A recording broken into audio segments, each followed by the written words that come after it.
Hi friends, మన ఈనాటి అర్థశాస్త్ర నిర్వచనాల్లో మనం ఇప్పుడు వృద్ధి నిర్వచనం గురించి తెలుసుకుందాం. వృద్ధి నిర్వచనాన్ని ఇచ్చినటువంటి వ్యక్తి ఎవరంటే పాల్ శామ్యూల్సన్. ఈయన జీవితకాలం 1915 సంవత్సరం నుంచి 2009 వరకు.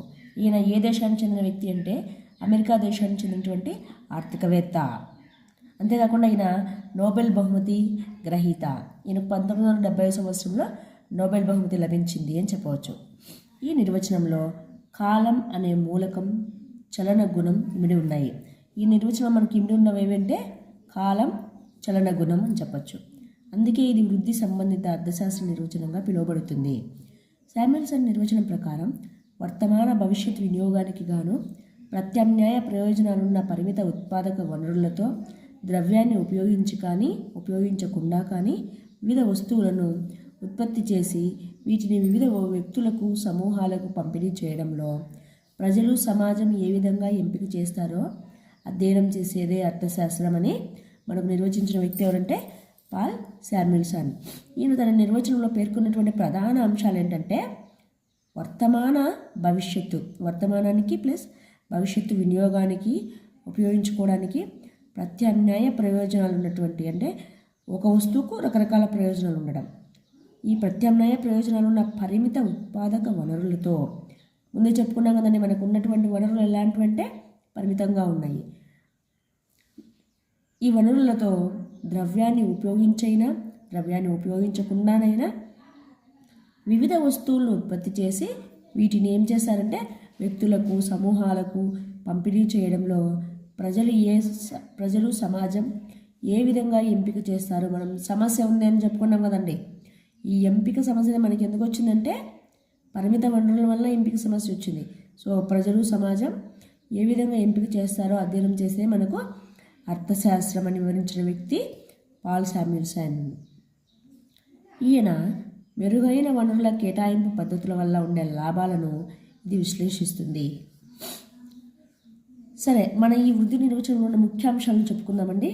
ముఖ్యాంశాలు వచ్చేసి, ఒకటి, రాబిన్స్ నిర్వచనం లాగా ఈ నిర్వచనం కూడా వనరులు పరిమితంగా ఉండటమే కాకుండా వివిధ రకాల ఉపయోగాలు కలిగి ఉంటాయని తెలుపుతుంది. వనరులు, పరిమితమైన వనరులు, వివిధ రకాల ఉపయోగాల గురించి చెప్పిన నిర్వచనం ఏంటంటే వృద్ధి నిర్వచనం. అలాగే వర్తమానానికి, భవిష్యత్తుకు సరిపడా వినియోగం, ఉత్పత్తి, పంపిణీలను గురించి వివరిస్తుంది. అందువల్ల ఇది చలన స్వభావం కలిగింది అని మన ఈ వృద్ధి నిర్వచనంలో పేర్కొనడం జరిగింది. చలన వ్యవస్థలో ఎంపిక సమస్యను గురించి ఈ నిర్వచనం చర్చిస్తుంది. ఈ నిర్వచనం అర్థశాస్త్ర పరిధిని విస్తృతపరిచిందే. మన అర్థశాస్త్రానికి ఉన్నటువంటి పరిధిని విస్తృతపరిచింది ఏదంటే వృద్ధి నిర్వచనం. ఈ మన వృద్ధి నిర్వచనం వచ్చేసి రాబిన్స్ నిర్వచనం కంటే శామ్యూల్సన్ నిర్వచనం మెరుగైంది అని చెప్పచ్చు. ఎందుకంటే వనరుల కొరత అనే అంశం నుంచి ఆదాయం, ఉత్పత్తి, ఉద్యోగిత, ఆ తర్వాత ఆర్థిక వృద్ధి సమస్యల చర్చకు దారి తీసింది. కాబట్టి మనకు రాబిన్స్ నిర్వచనం కంటే శామ్యూల్సన్ నిర్వచనం మెరుగైంది. మనం ముందు చెప్పుకున్నామండి, నిర్వచనాలు వచ్చేసి మొట్టమొదటి మనకు వచ్చిన నిర్వచనాలు ఏమంటే సంపద గురించిన నిర్వచనాలు. సంపద నిర్వచనం కంటే ఇక్కడ చెప్పుకున్నామండి సంక్షేమ నిర్వచనం, శ్రేయస్సు నిర్వచనం, సంపద నిర్వచనాలు దీనికంటే శ్రేయస్సు నిర్వచనం మెరుగైంది. సంపద నిర్వచనాన్ని మనకు ఎవరంటే ఆడమ్ స్మిత్, ఆయన అనుచరులు. అలాగే శ్రేయస్సు నిర్వచనం ఆల్ఫ్రెడ్ మార్షల్, ఆయన అనుచరులు. అంటే దీనికంటే ఇది మెరుగైనది. అలాగే సంక్షేమ నిర్వచనం కంటే కొరత నిర్వచనం మెరుగైంది. లయోనల్ రాబిన్స్ కొరత నిర్వచనం మెరుగైంది అని చెప్పవచ్చు. కొరత నిర్వచనం కంటే మెరుగైన నిర్వచనం ఏదంటే వృద్ధి నిర్వచనం, శామ్యూల్సన్ గారి వృద్ధి నిర్వచనం అని చెప్పవచ్చు. ఈయన అమెరికా దేశానికి చెందినటువంటి వ్యక్తి అని చెప్పుకున్నాము. ఇంతటితో మనకు అర్థశాస్త్రానికి సంబంధించిన నిర్వచనాలు పూర్తయ్యాయండి. ఇప్పుడు మన ఆర్థిక వ్యవస్థలో ఉన్నటువంటి మౌలిక సమస్యలు అంటే తెలుసుకుందాం. ఏ రకమైన ఆర్థిక వ్యవస్థలోనైనా కొన్ని మౌలిక సమస్యలు ఉంటాయి. వీటిని అర్థశాస్త్రవేత్తలు పరిశీలించాల్సి ఉంటుంది. ప్రధానమైన మౌలిక సమస్యలను కింద చర్చించడం జరిగింది.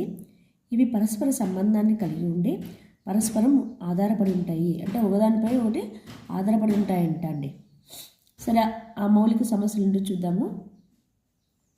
ఏ రకమైన వస్తువులను ఎంత పరిమాణంలో ఉత్పత్తి చేయాలి? అంటే ఒక వస్తువు తయారు చేస్తున్నామండి, అది ఎంత పరిమాణంలో తయారు చేయాలి, అలాంటివి మనము ఆలోచించాలి కదండి ముందే.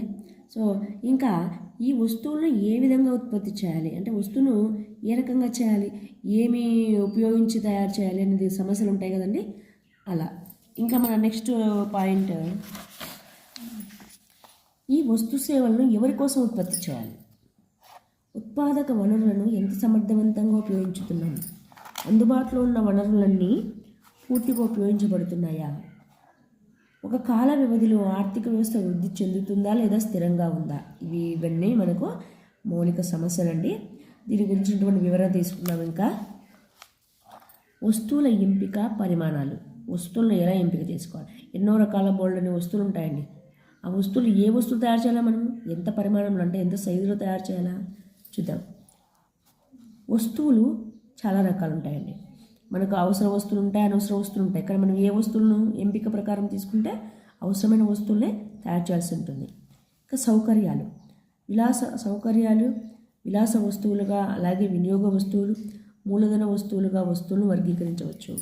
మనకు వస్తువులు రకాలండి: అవసర వస్తువులు, సౌకర్యాలు, విలాస వస్తువులు, వినియోగ వస్తువులు, మూలధన వస్తువులు. ఇలా వస్తువులను వర్గీకరించడం జరిగింది.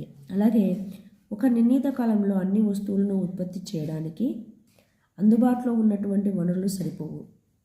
ఒక నిర్ణీత కాలంలో అన్ని వస్తువులు, ఎన్నో రకాల వస్తువులు ఉంటాయి, ఆ వస్తువులన్నీ తయారు చేయాలంటే కుదరదు కదండి. మనకు అవసరమైనటువంటి వస్తువులనే మనము ఉత్పత్తి చేసుకుంటాము.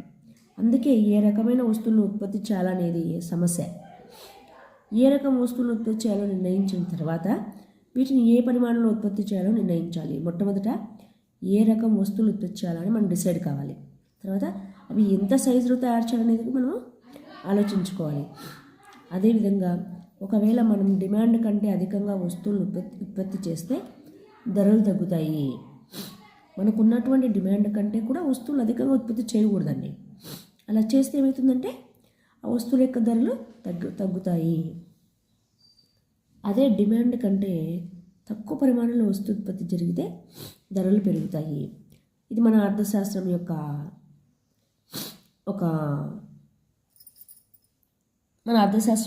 సూత్రం అండి. అంటే సప్లై అధికంగా ఉంటే ధర తగ్గుతుంది, సప్లై తక్కువగా ఉంటే ధర పెరుగుతుంది. మన డిమాండ్ సూత్రం. అలాగే ఉత్పత్తి పరిమాణాన్ని నిర్ణయించడంలో డిమాండ్, సప్లై అంశాలు మనం పరిగణలోకి తీసుకోవాలి. అంటే కంపల్సరీగా మనం వస్తువులను ఉత్పత్తి చేయాలి అంటే మనము సప్లై గురించి ఆలోచించాలి, ప్లస్ డిమాండ్ను, రెండు అంశాలు పరిగణలోకి తీసుకోవాల్సి ఉంటుంది. సమాజంలోని ప్రాధాన్యతలను దృష్టిలో ఉంచుకొని ఏ వస్తువులను ఎంత పరిమాణంలో ఉత్పత్తి చేయాలో నిర్ణయించాలి. సమాజంలో, సొసైటీలో వస్తువులు ఎలా ఉత్పత్తి చేయాలో నిర్ణయించుకోవాలంటే ఏ వస్తువులు ఎంత పరిమాణంలో ఉత్పత్తి చేయాలో ముందు డిసైడ్ కావాలండి. అలాగే మన నెక్స్ట్ అంశం వచ్చేసి ఉత్పత్తి పద్ధతుల ఎంపిక. ఇప్పుడు వస్తువులను తయారు చేయడానికి, ఉత్పత్తి చేయడానికి ఉన్నటువంటి మరొక సూత్రం అండి. వస్తువులను ఉత్పత్తి చేయడానికి వివిధ పద్ధతులు ఉన్నాయి. అవేంటంటే శ్రమ సాంద్రత పద్ధతి మరియు మూలధన సాంద్రత పద్ధతి. శ్రామిక మిగులు కలిగిన ఆర్థిక వ్యవస్థలో మూలధన సాంద్ర పద్ధతి సరైనది కాదట. ఎందుకంటే ఇది శ్రామిక నిరుద్యోగ సమస్యను ఏర్పరుస్తుంది. అంటే దానికి శ్రమతో కూడినటువంటి వస్తువులను ఎక్కువగా ఉత్పత్తి చేస్తే నిరుద్యోగ సమస్య ఏర్పడుతుంది, శ్రామిక నిరుద్యోగ సమస్య ఏర్పడుతుందంట. మూలధనం దానికి కొరతగా ఉంటుంది. కాబట్టి అందుబాటులో ఉన్నటువంటి వనరుల ఆధారంగా ఉత్పత్తి పద్ధతిని ఎంపిక చేసుకొని ఉపయోగించుకోవాలి. మనకు ఫస్ట్ వనరులు మనకి ఏవి అందుబాటులో ఉన్నాయి చూసుకొని ఉత్పత్తి పద్ధతిని ఎంపిక చేసుకోవాల్సి ఉంటుంది. శ్రమ సమృద్ధిగా ఉంటే శ్రమ సాంద్రత పద్ధతిని, మూలధనం సమృద్ధిగా ఉంటే మూలధన సాంద్రత పద్ధతిని ఉపయోగిస్తారు. వస్తువులు ఉత్పత్తి చేసేటప్పుడు మనకు శ్రామికులు ఎక్కువగా లభిస్తే శ్రమ సాంద్రత పద్ధతి, లేదు శ్రామికులు మనకు తక్కువగా ఉన్నారనుకుంటే మూలధన సాంద్రత పద్ధతిని ఉపయోగించాలి. ఇక వస్తువుల పంపిణీ. ఏ దేశంలోనైనా ప్రజల సంక్షేమమే ముఖ్యం. వారు ధనికులు కానీ పేదవారు కానీ కావచ్చు. ధనికులైన పేదవారైనా మనకు ముఖ్యమైనది ఏంటంటే ప్రజల సంక్షేమం. వస్తుత్పత్తి చేపట్టినప్పుడు అవి పేదవారికి ఉపయోగపడే విధంగా ఉండాలి, కానీ ధనికుల కోసం కారాదు. కాబట్టి పంపిణీ కోణంలో వస్తుత్పత్తి జరగాలి. ధనికులు తక్కువ మంది ఉంటారు కదండి, వాళ్ళకు మాత్రమే ఆలోచించి వస్తువులు ఉత్పత్తి చేస్తే వారు మాత్రమే కొంటారు.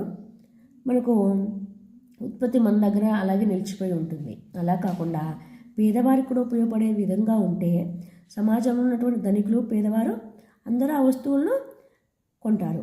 కాబట్టి మనము అందరినీ దృష్టిలో ఉంచుకొని ప్రజల సంక్షేమమే ముఖ్యంగా కలిగి వస్తువులను ఉత్పత్తి చేయాలి, వస్తువులను పంపిణీ చేయవలసి ఉంటుంది.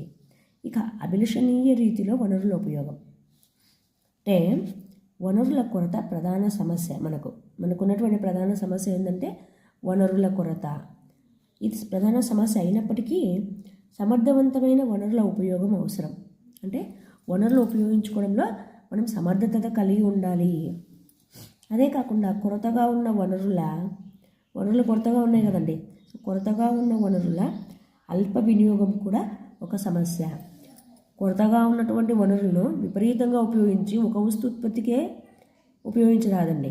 కొరతగా ఉన్న వనరులను ఉపయోగించే విధానం తక్కువగా ఉండాలి. అందుకే వనరుల అల్ప వినియోగంను అధిగమించాలి. కొరత వనరుల అభిలషణీయమైన ఉపయోగం అవసరం ఎంతైనా ఉంది. సో ఒక ఆర్థిక వ్యవస్థలో అందుబాటులో ఉన్న వనరులను పూర్తిగా ఉపయోగించడం అంటే సాంకేతిక సామర్థ్యాన్ని లేదా సంపూర్ణ ఉద్యోగితను సాధించినట్లుగా భావిస్తాం. పూర్తిగా ఉపయోగించడం అయితే మనం టెక్నాలజీ పరంగా బాగా అభివృద్ధి సాధించాము అని ఇక్కడ భావిస్తారు. అలాగే ఆర్థిక వ్యవస్థలో నిరంతర మార్పులు. మన ఆర్థిక వ్యవస్థలో వస్తున్నటువంటి మార్పులు ఏవో చూద్దామండి. ఒక కాల వ్యవధిలో ఆర్థిక వ్యవస్థలో నిలకడ స్థితిగతులు లేకుండా నిరంతర మార్పులు ఉండాలి. ఆర్థిక వ్యవస్థలో ఆర్థికాభివృద్ధికి చలనత్వం తోడ్పడుతుంది. నిరంతరం మనకు మార్పులు ఉంటేనే రకరకాల వస్తువులు ఉత్పత్తి చేయగలుగుతామండి. మనం ఇప్పుడు నెక్స్ట్ అర్థశాస్త్ర స్వభావం పరిధి గురించి తెలుసుకుందామండి. మనకు అర్థశాస్త్రం మొదటి నుంచి స్వభావాన్ని అంతా తెలుపుకుంటూనే ఉన్నాము. అర్థశాస్త్రం అనేది మనకు విస్తృతమైన విశాలమైన విషయం.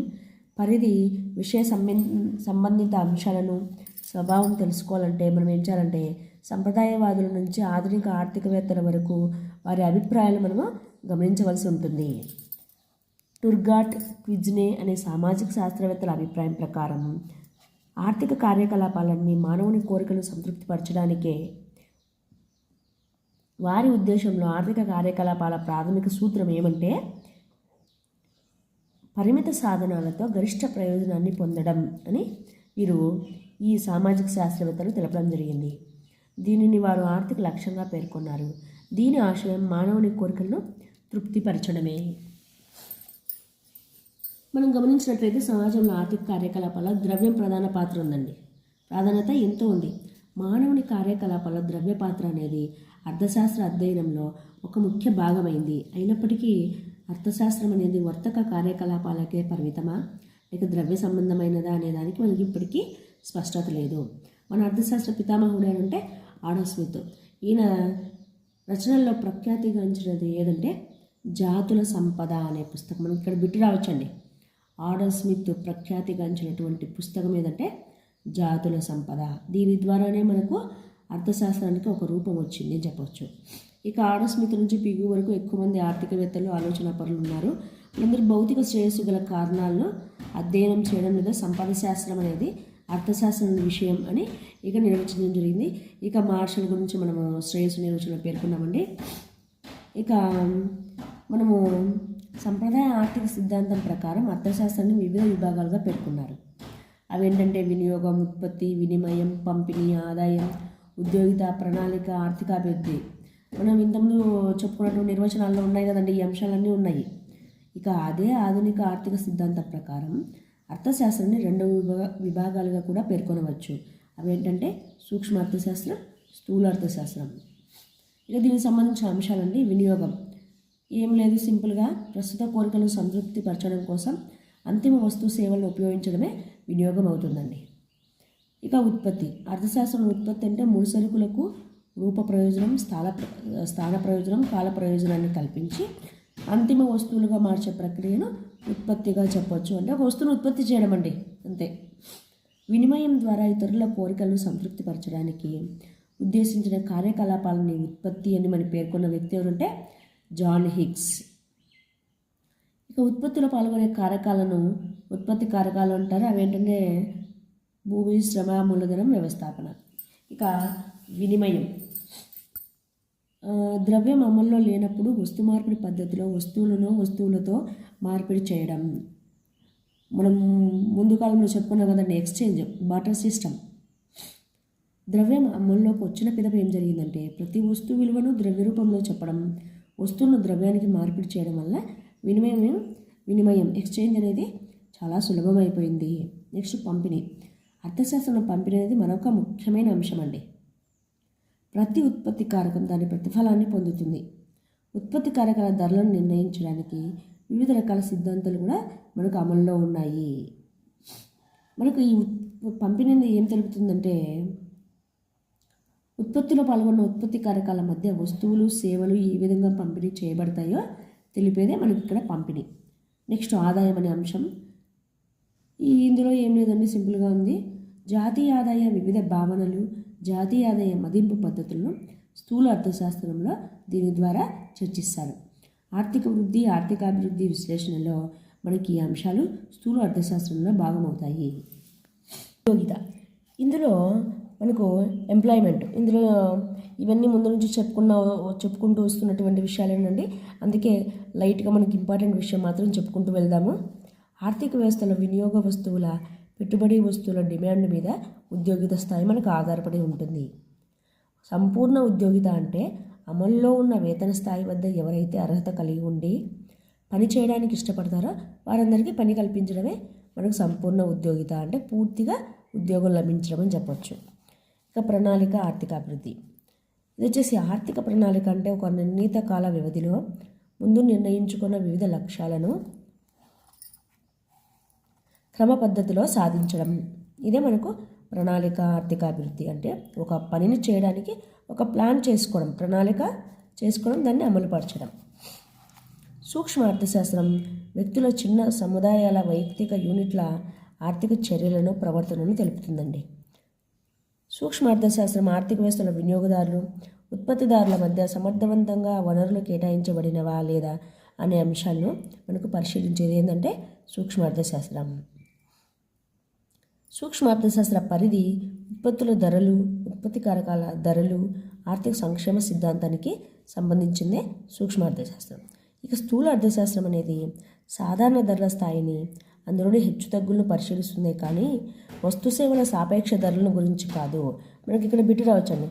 స్థూల అర్థశాస్త్రం దేన్ని పరిశీలిస్తుంది అంటే సాధారణ ధరల స్థాయిని, అందులోని హెచ్చుతగ్గులను.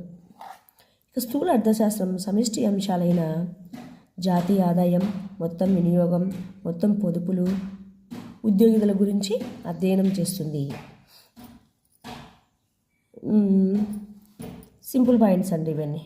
ఇక ఆర్థిక శాస్త్రం అనేది మనకు సంబంధిత అంశాల స్వరూపాన్ని వివరించడమే కాకుండా అవి ఏ విధంగా ఉండాలో అనే విషయాన్ని విశదీకరిస్తుంది. ఏంటంటే మన అర్థశాస్త్రం. అందులో మనం రెండు రకాలు చెప్పుకున్న అర్థశాస్త్రం, నిశ్చయాత్మక శాస్త్రం, నిర్ణయాత్మక శాస్త్రం. దీనికి ఉదాహరణ ఏంటంటే ఆర్థిక వ్యవస్థలో అమల్లోనున్న వేతనాల స్థాయి, ధరలు, పన్ను రేట్ల గురించి అర్థశాస్త్రం అనేది చర్చించి అవి ఎలా ఉండాలో సూచిస్తుంది. కాబట్టి మనము అర్థశాస్త్రం నిశ్చయాత్మక మరియు నిర్ణయాత్మక శాస్త్రంగా చెప్పవచ్చు. నిశ్చయాత్మక మొట్టమొదట నిశ్చయించుకోవడం, తర్వాత దాన్ని నిర్ణయాత్మక శాస్త్రంగా కూడా చెప్పవచ్చు. నిర్ణయించుకోవడం, రెండు రకాలుగా. ఈ రకంగా మనము అర్థశాస్త్రం ఉన్నటువంటి మౌలిక సమస్యలు, పరిధి గురించి ఈ వీడియోలో తెలుపుకున్నామండి. నెక్స్ట్ వీడియోలో మనం సూక్ష్మ అర్థశాస్త్రం, స్థూల అర్థశాస్త్రం గురించి నేర్చుకుందాం.